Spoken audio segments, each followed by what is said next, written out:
Ini adalah Samsung J5 Bundling Bold Super 4G. Setelah hampir setahun mengeluarkan powerphone-nya, Bold akhirnya menggait Samsung sebagai device pasangan, khususnya Samsung J5 dengan paket perdana Bold dengan kuota data 14GB. Bahkan ketika peluncurannya 21 Agustus lalu digembar-gemborkan sebagai perfect match. Seberapa perfect match? Let's check it out. Dari segi packagingnya yang biasa aja, terlihat bahwa J5 memang bukanlah tergolong HP premium dari Samsung. Tentu saja menjadi kompensasi dari harganya yang lebih terjangkau dari smartphone Samsung lainnya. HP yang bernama kode SMJ500G ini memang buatan Samsung Indonesia. Ya, dibuatnya di Cikarang, Bekasi. Tampilan luarnya ciri khas HP Samsung pada umumnya. Curve khas tiap sudut serta tombol fisik home. Saya secara personal bukan penggemar tombol home fisik. Selain kalah praktis dibandingkan tombol home kapasitif, tombol fisik lebih berisiko untuk terjadi kerusakan bila penggunaan berlebihan. Selain tombol home, ada pula tombol multitasking dan back yang untungnya kapasitif. Bagian atas terdapat kamera depan, sensor proximity, dan flash. Di bagian belakang ada kamera utama, flash, dan lubang speaker. HP ini dikelilingi dengan list chrome. Di sisi kanan layar ada tombol power dan di sisi kirinya ada tombol volume. Sedangkan di sisi bawah ada lubang micro USB untuk cas dan data, serta lubang earphone 3,5 inci. Secara umum dipegang, HP ini tidak terasa seperti HP murah. Build quality-nya sangat baik, meskipun elemen plastik dengan kesan glitter jadi material paling utama bodi HP ini. Kita patut bangga Indonesia bisa memproduksi HP berkualitas seperti ini. Kita masih ingat, Bold membranding powerphone mulai dari casingnya, wallpaper, hingga aplikasi-aplikasinya. Berbeda dengan Samsung J5 ini. Ketika dinyalakan, secara mengejutkan sama sekali tidak ada embel-embel Bold di dalamnya. Benar-benar murni HP Samsung, tapi dengan SIM card data 4G dari Bold. Layarnya adalah Super AMOLED 5 inci dengan resolusi HD 720x1280 dengan kepadatan pixel 294 ppi. Dan gue bisa bilang, untuk ukuran smartphone yang bukan premium, layar Super AMOLED ini tambah bikin tampilan J5 makin terasa premium dan enak dilihat.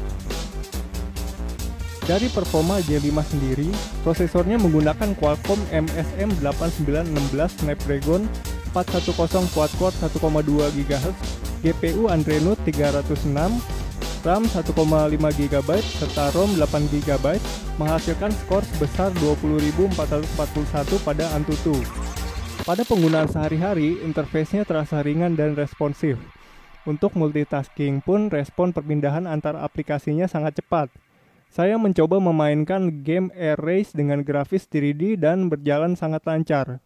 Cuma kalau untuk saya, memori ROM 8 GB masih kurang dan bisa ditambah dengan tambahan micro SD.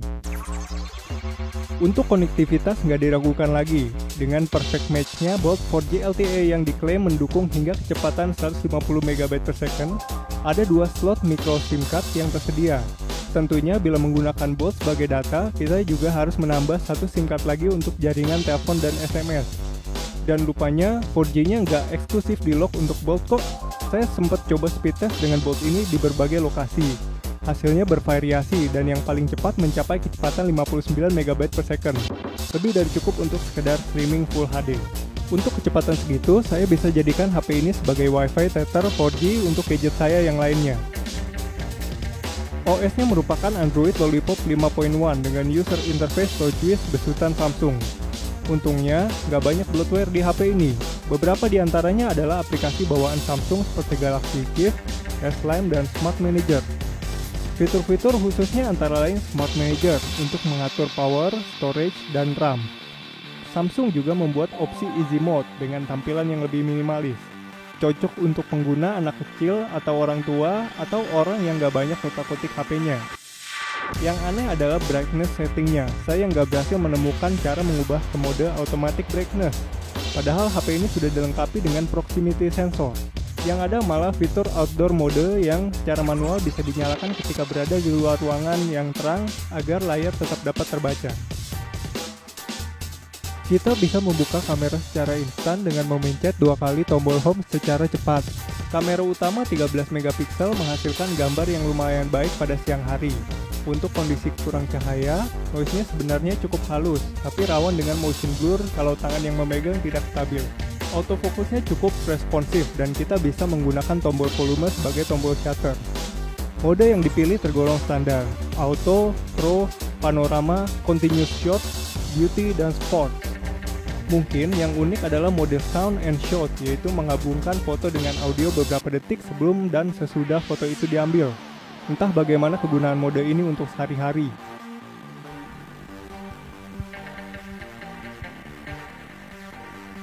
Untuk kamera selfie-nya tergolong lumayan saja. Untungnya sudah didukung dengan flash kamera depan sehingga makin cocok untuk yang suka berselfie ria.